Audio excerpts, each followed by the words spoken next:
Olá, meus queridos, tudo bem? A gente vai dar uma pausa aí nos novos conceitos e vamos fazer a resolução das atividades que foram propostas a vocês. Então, nesta aula, vamos tratar da resolução da atividade 1, né? Essa atividade, só relembrando, a gente trabalhou um pouquinho sobre os conceitos básicos, né, de economia, principalmente as questões dos recursos, né, dos fatores de produção, que são terra, trabalho, capital, capacidade tecnológica e capacidade empreendedora. A gente trabalhou um pouquinho também, né, o conceito de economia de mercado e planificada e a curva de possibilidade de produção. Vamos ver as perguntas e as respostas? Bom, gente, a primeira questão, então, que nós trabalhamos foi quais as principais diferenças entre a economia de mercado e uma economia centralizada, né? Então, vamos começar com a economia de mercado, né?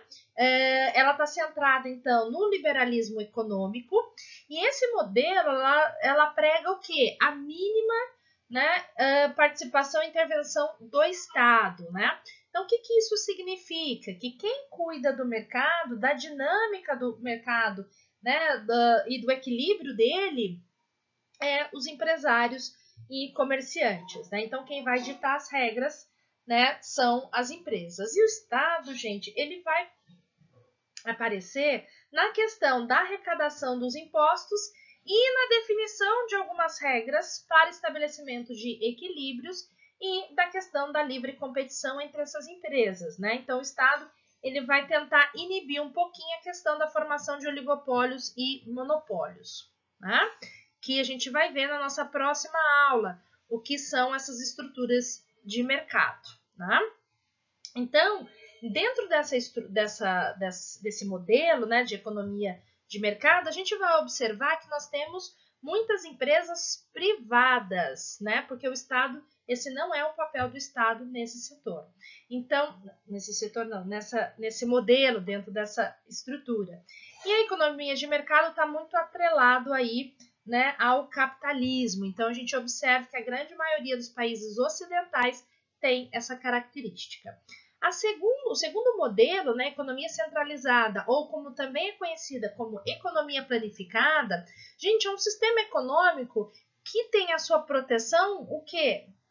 O controle do governo. Aqui, então, gente, o governo ele vai realmente intervir e controlar todo o mercado, né? Então, diferente da estrutura anterior, né?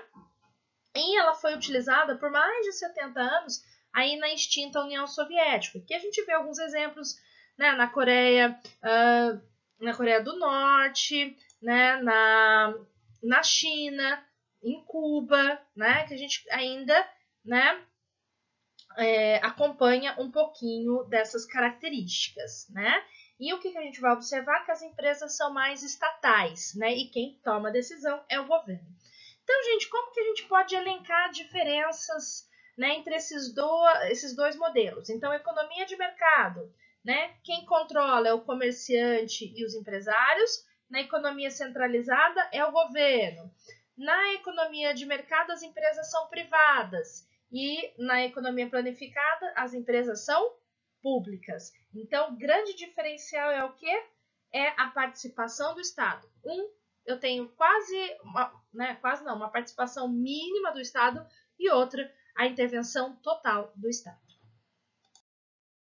A questão 2, gente, a gente trabalhou aí os recursos naturais, que então é o fator terra, né, que é daqueles fatores, né, um dos fatores que nós trabalhamos em sala de aula, né, se eu não me engano, eu acho na nossa aula 4, né. Então, eu pedi para vocês enumerarem 3 condições que podem expandir essas bases, né, de recursos naturais. Só que eu coloquei um pouco mais de 3 condições para a gente discutir um pouquinho na aula de hoje. Então, primeiro, né, fator que a gente pode expandir, né, ou aumentar ou preservar as nossas bases de recursos naturais é o estágio do conhecimento humano. Então, quanto mais intelectual é a minha população, né, quanto mais conhecimento ela tem, ou seja, quanto maior meu capital intelectual, maior é a minha consciência de preservação, né? E aí, então, eu consigo expandir esses meus recursos naturais, né? Outro, gente, é a questão da disponibilidade de instrumentos exploratórios, né? Como que eu vou explorar esses meus recursos, né? Então, eu vou fazer uma exploração sem muita degradação, né? Outro, né, que foi muito utilizado na época das colonizações, foram os avanços sobre as novas fronteiras, né? A gente observa ainda que isso acontece, né? Apesar de ter uma proporção bem menor, mas há exemplos de, por exemplo, países europeus, o próprio Estados Unidos, né, explorando fronteiras lá na África, né, ou em terras que ainda não foram exploradas, até para utilizar, né, e para coletar, né, e usufruir desses recursos naturais, né.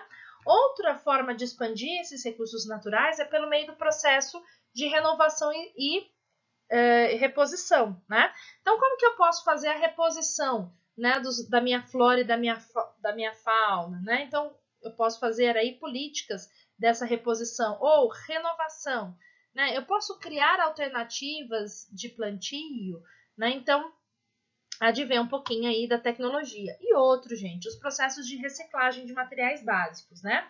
Uma curiosidade que eu quero trazer para vocês na aula de hoje é que o Brasil ele está trabalhando muito nessa questão aí de resíduos, né? Principalmente dos resíduos sólidos urbanos e tem um processo de reciclagem, de coleta e reciclagem desses bens, né? Então aqui no Brasil nós temos a Política Nacional de Resíduos Sólidos, que é a Lei 12.305 de 2010, né? Tudo bem que a gente, dentro desse contexto que nós estamos vivendo aí de Covid, né, algumas políticas estão paradas, mas eu acho que é uma forma da gente pensar aí que né, os instrumentos legais também podem nos auxiliar para a expansão aí dessas bases, né, de recursos naturais.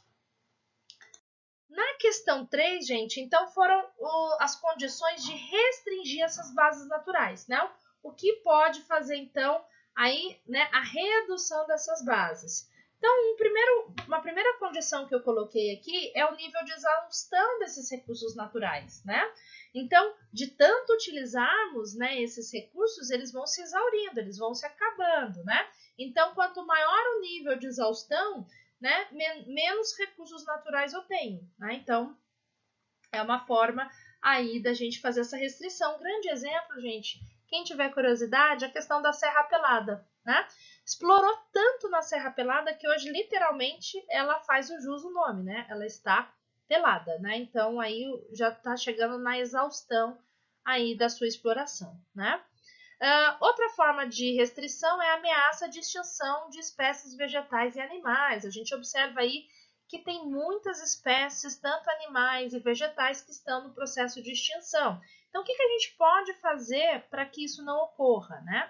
Outra, degradação de macrodisponibilidades naturais, né? Então, a gente tem muitos recursos naturais sendo degradados, ou seja, sendo mal utilizados.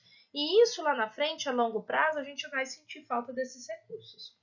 Outra condição de restrição dessas bases de recursos naturais é a nossa falta de consciência, né? A falta do ser humano de uma consciência preservacionista. Nós temos que ter a consciência de preservação do nosso ambiente, desses nossos recursos, porque senão muitos deles não existirão no futuro.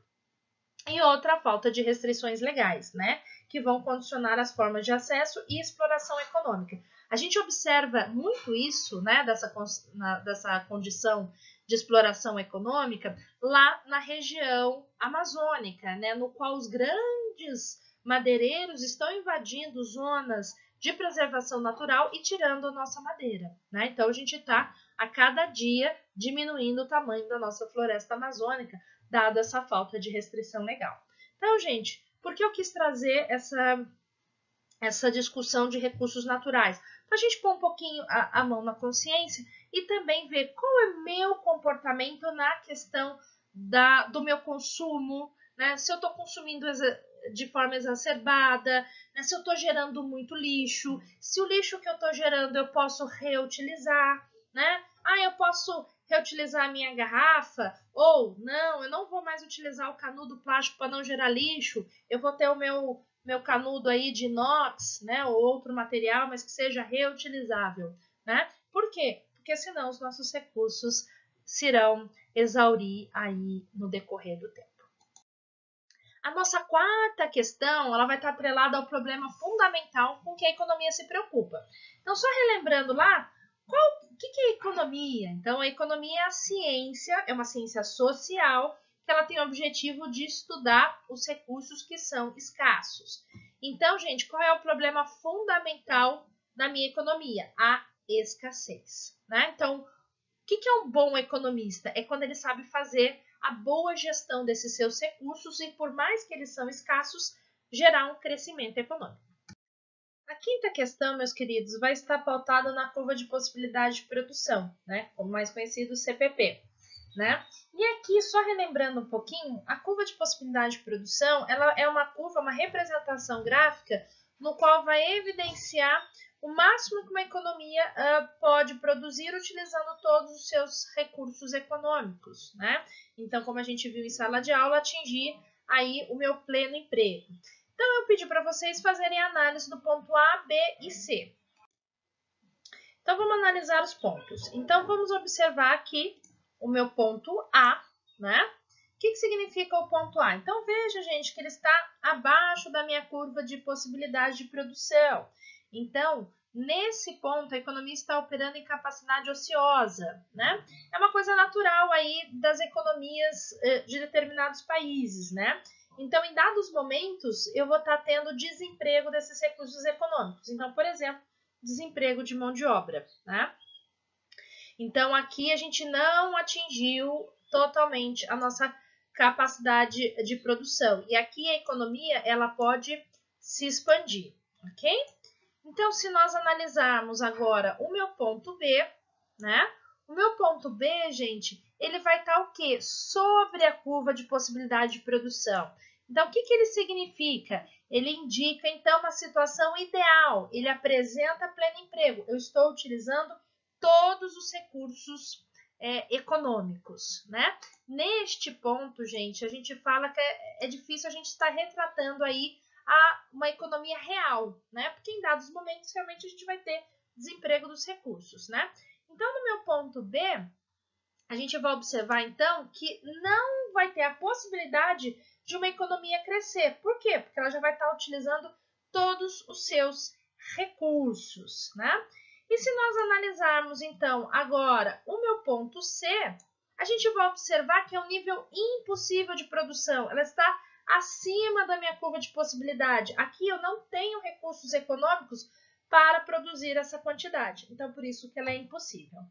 Mas, Marcela, como que eu faço, então? Como eu faço, não. Como uma economia, um país pode fazer para aumentar, né, a sua possibilidade de produção? Uma dessas alternativas, gente, é que o país faça investimento em pesquisa e desenvolvimento, ou seja, faça investimento de desenvolvimento de inovação, né? Que aí todo mundo já ouviu falar, que é o famoso P&D, pesquisa e desenvolvimento.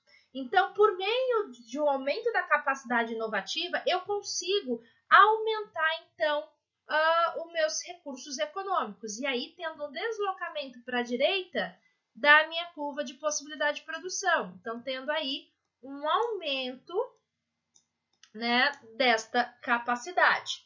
Marcela, e se não tiver inovação, qual seria uma outra alternativa de eu aumentar essa possibilidade? Né, por meio do que a gente discutiu um pouquinho lá no exercício 2, né, que é a nossa capacidade intelectual, né, é o comportamento intelectual do ser humano, né? Então, quando a gente preserva os nossos recursos naturais, então a gente está o quê? Expandindo as nossas bases, o nosso fator terra, as nossas bases naturais. Então, isso faz o quê? Um aumento desses recursos e um aumento aí da possibilidade de produção.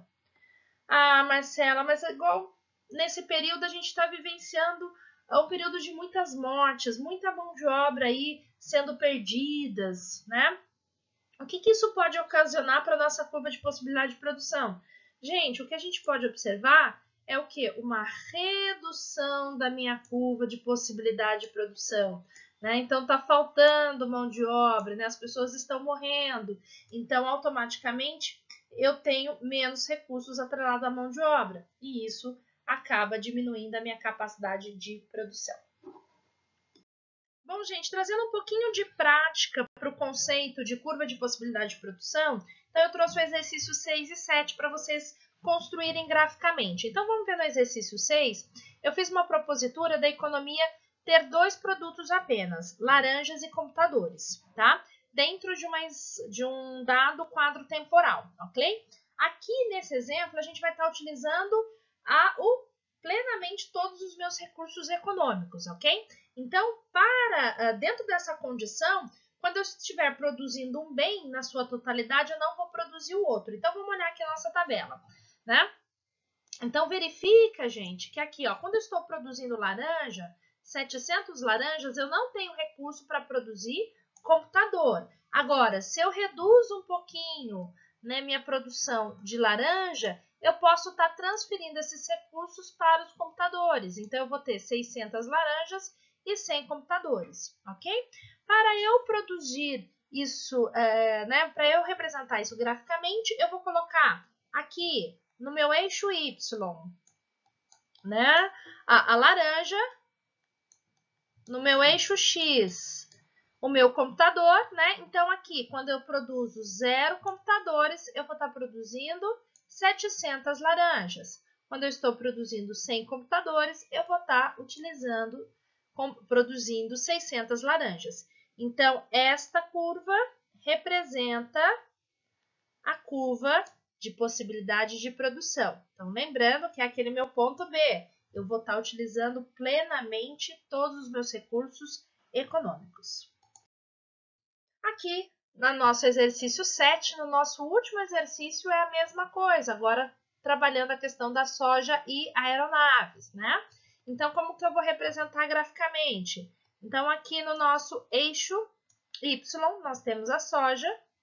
No eixo X, nós temos a aeronave.